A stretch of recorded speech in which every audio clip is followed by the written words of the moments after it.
In this training, I'm going to go through why pay-per-click seasonality can hurt your profits. So what are seasonal keywords? Those are generally keywords you're either ranked on organically or you're running pay-per-click ads to them. So the first and most important thing when it comes to seasonal keywords is to track trends. So I generally will either look at one of these four. So there you have your search term report history. So like if you've ran seasonality for longer than a year, you should be able to see when it starts to trend up and down. You can also use your business reports as well to see if you're ranking consistently. However, generally I typically don't like to do that just because year over year sometimes you can see some changes. You're on different keywords, etc., etc. But when it comes to search terms report, you can isolate down to a specific search term and you can take a look at the impressions and understand what were the impressions over that time period, and it kind of give you a better hunch of what that at that time when that looked like and when seasonality began to pop off. My all-time favorite report for this is Search Query Performance Report. So you can pull history for well over a year and a half. So you should be able to figure out seasonality based off of all of that data and understand the trends. Other ones you can use is Brand Analytics top search terms. So you can use SFR, so search frequency rank. And there's a lot of data, but you can pull all that data and basically try to identify when SFR jumps for specific seasonal keywords, and that will kind of give you a sense of in what exact week does the season start.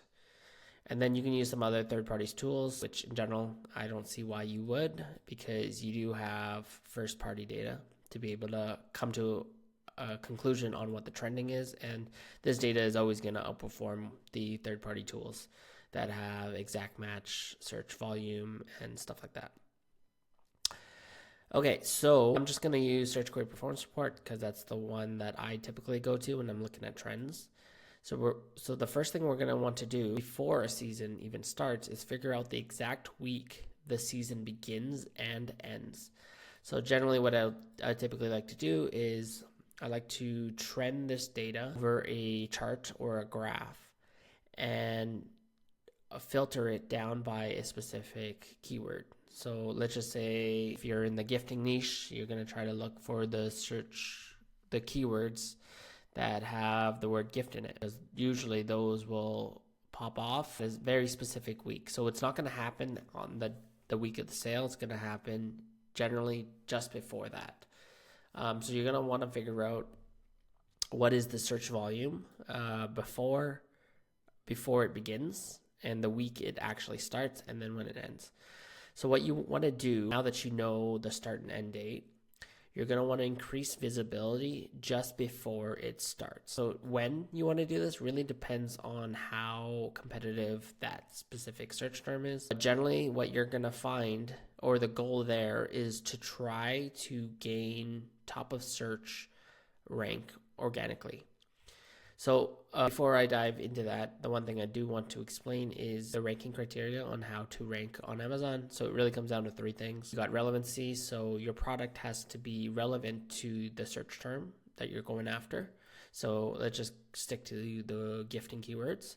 So your product has to be somewhat relevant to be a gifting product. And then you have visibility, which is generally just PPC. And then you have the offer, which is generally conversion rate. So your offer just has to be as good or better than your competitors or the guys at the very top. So you're going to want to increase bids at this point, assuming that your offer is good enough to rank on these gifting keywords. You're going to want to send traffic even before the season starts. And the reason behind that is conversion rates are going to be lower before the season starts. So your chance, an opportunity to be on these low volume, but soon to be high searched volume keywords is going to be much better. So send some traffic early on, see if you can take advantage of this low conversion rate time and be able to gain visibility and rank at the top. So one thing that we do want to capture is we want to maximize visibility right when the season starts. So when we analyze data and we analyze organic ranks, one thing that we know, or I've seen this trend over and over again, is rank is very reactive. And generally you will see a change in rank within 2 to 3 days from status quo. So if you are able to get to the very, very top, and let's just say the season starts and the conversion rate starts to increase as well, because all the bigger advertisers, they begin to start running their ads on these search terms. And then at that time, now you're competing with products that have a higher conversion rate, which will then ultimately drop down your rank. But I guess in the meantime, you can take advantage of this because it does take a few days before your rank begins to fall. This is particularly important for a Prime Day when the seasonality of it spikes really, really quickly and then comes down. So if you can gain those top spots early on, just before Prime Day hits, then you're in a really good position because you're not going to lose your organic rank for a few days. Even though your offer may not be the best offer out there, you essentially have maximized visibility at this point in time, which then will allow you to kind of maximize the profits. So once the season starts, conversion rates will increase, but so will bids.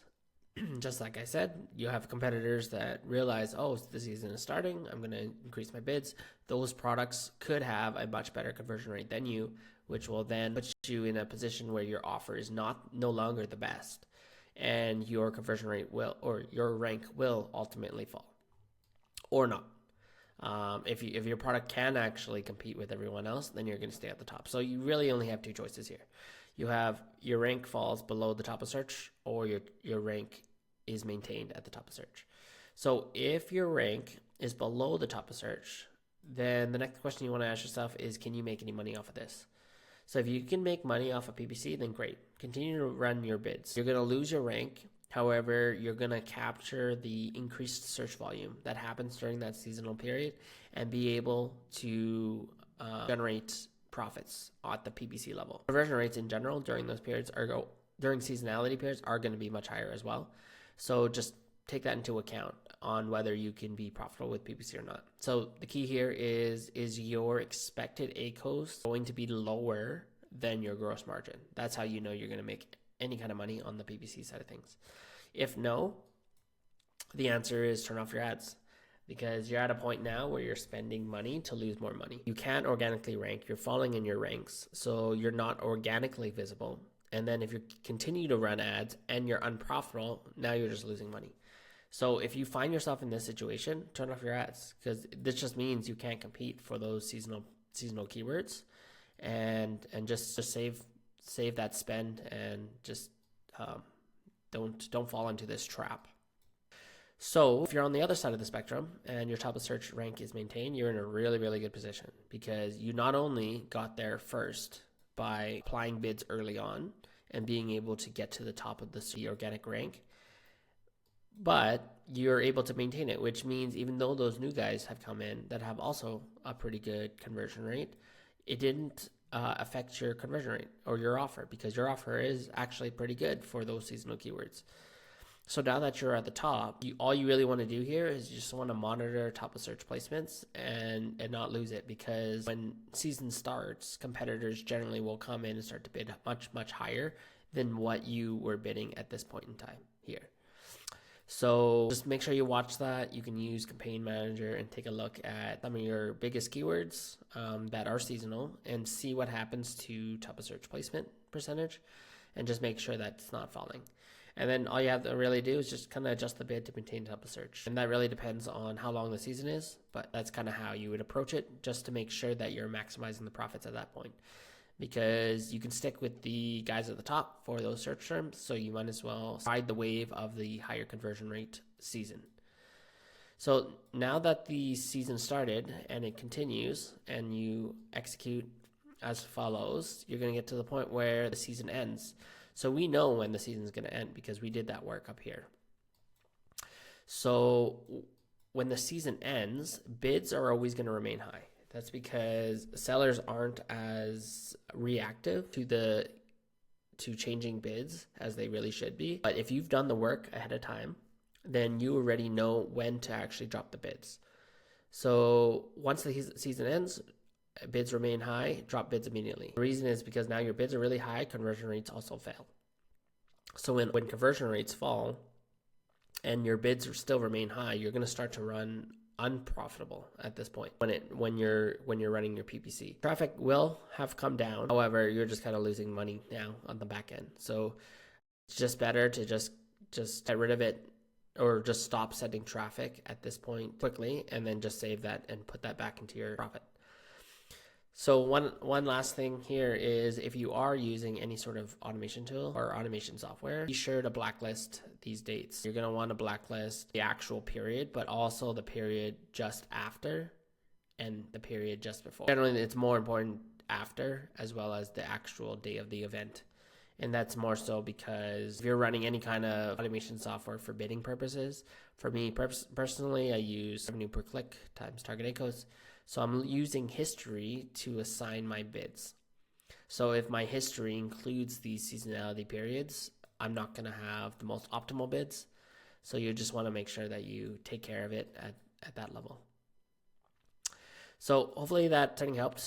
Hopefully it gets you thinking about how to approach seasonal days and to really just keep more of the profits in your pocket. So if you like the training, like, comment, subscribe. I'll see you in the next one.